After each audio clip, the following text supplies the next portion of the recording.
Mushi's brass band. It was summertime on the island of Sodor, and all the holiday makers all liked to ride on trains and buses and especially on boats. One morning, Mushi was collecting passengers at the big station, but he was in such a hurry that he didn't have as much time to talk to Dennis.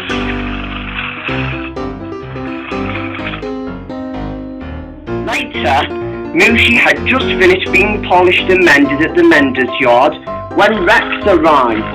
He looked very happy. "Hello, Mushi," said Rex. "You look excited." "I am," said Mushi. "The Fat Controller has assigned me to collect the brass band. Make sure you don't crack your smoke box," teased Rex. Moments after, Mushi was so excited about taking the brass band out that he was still racing around the countryside. When he arrived at Shen Valley to the docks, he wasn't watching where he was going. A crane was loading a big boiler to the platform. Mushi was about to stop, but it was too late as the crane arm swung open and knocked Mushi off the rails.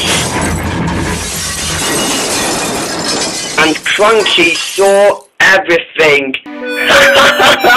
He laughed. "You silly engines are always getting in the way." Poor Mushi. Later, the Fat Controller arrived and spoke to Mushi. "This will not do you any good," he said. "Now Bertie will have to take the brass band tomorrow." Mushi felt sad. Until later that night, a storm came. It was raining all of a sudden. Mushi did not enjoy it. He felt sad and damp, and the workmen were working so hard on Mushi that they were all soaking wet. The next morning, Mushi was still begging to come out of the fitter's yard. "Please, sir," he begged, "can I take the brass band today?" "I'm sorry, Mushi, but you're not mended yet, and you can't move until you're fixed. Bertie is still taking the brass band today." This made Mushi feel very upset, and he felt even more worse than before. Meanwhile, Bertie had just arrived at the harbour station. The brass band had just gone on board Bertie, and he raced off. Bertie was more excited, and he couldn't wait to take the brass band to the party. "This is exciting," he said happily. He was on his way to Shen Valley when he realised that the road had flooded last night, and he couldn't go to Shen Valley. "Bother!" said Bertie. So instead, his driver decided to take Bertie on the mud. Bertie was not enjoying this. All of a sudden, he got stuck. "Bother!" he groaned.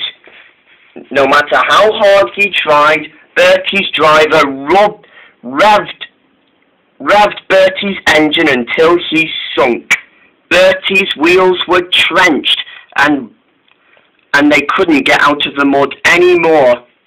"Now what will we do?"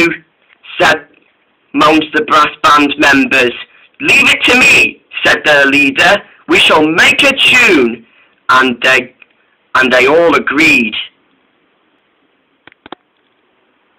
A few moments after, Mushi had just finished being mended when he heard a strange sound. "That sounds like music," he thought. "It isn't music," said his driver. "That sounds like an alarm. Somebody needs help," he said. Then Mushi puffed out of the mender's yard and collected his coaches before the journey began. It took a few miles for Mushi to get to Bertie.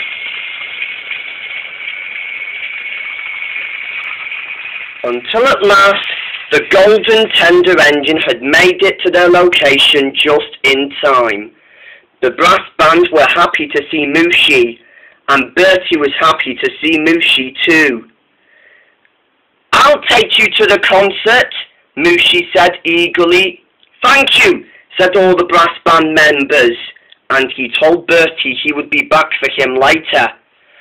The brass band members got on board Mushi's coaches, and Mushi steamed happily along.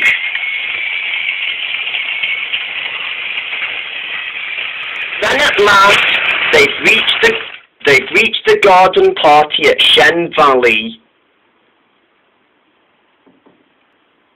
Until that night, the party at Shen Valley started on so well that the brass band played a wonderful tune, and Mushi could not have been any more happier than he was before.